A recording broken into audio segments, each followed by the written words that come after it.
किए कहब आलोक संश्लेषण प्रक्रिया किए करे आलोक संश्लेषण प्रक्रिया केवल सबुज उद्भिद सबुज उद्भिद माटी तलु जल वायुमंडल अंगारकाम्ल सूर्य ठारू कौन सौर शक्ति सूर्यालोक जोड़ा नौची आउ निज पत्र हरित लवक चारिटा जरा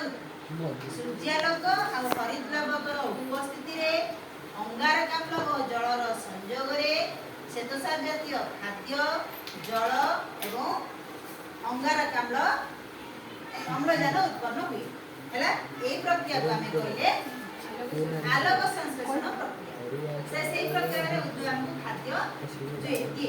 तले खाद्य जो आसले आमे से खाद्य को ग्रहण कले आमे ग्रहण करता खाद्य प्रक्रिया तले पोषण प्रक्रिया रे कोन होला ना जो खाद्य खाइले से खाद्य रो जारण घटिला तले खाद्य रो जारण घटिबा खाद्य रो जारण अर्थ बा खाद्य रो दहन होला खाद्य रो दहन अर्थ से को प्रक्रिया होला को प्रक्रिया खाद्य रो संसात्मक प्रक्रिया बा काटाबोलिजिम प्रक्रिया काटाबोलिजिम होला कोन ना जब खाद्य एक मॉलिक्यूल लेथिला चार मॉलिक्यूल लेथिला आमे ताकू खाइले खाइले तो आस्ते होला भांगी गला बा स्मॉल मॉलिक्यूल से कन्वर्ट થઈ ગલા वर्तमान से गला अपचय হৈ गला खाद्य भांगी गला जारण करते खाद्य रो जारण करते खाद्य रो भांगी गला तब पार्टिकल गोडा तार बाहरी आसला तले सेही पार्टिकल गोडा कोन करे ना आसी स्मॉल पार्टिकल आसला लार्ज पार्टिकल भांगला स्मॉल मॉलिक्यूल से स्मॉल तले ये कोन करे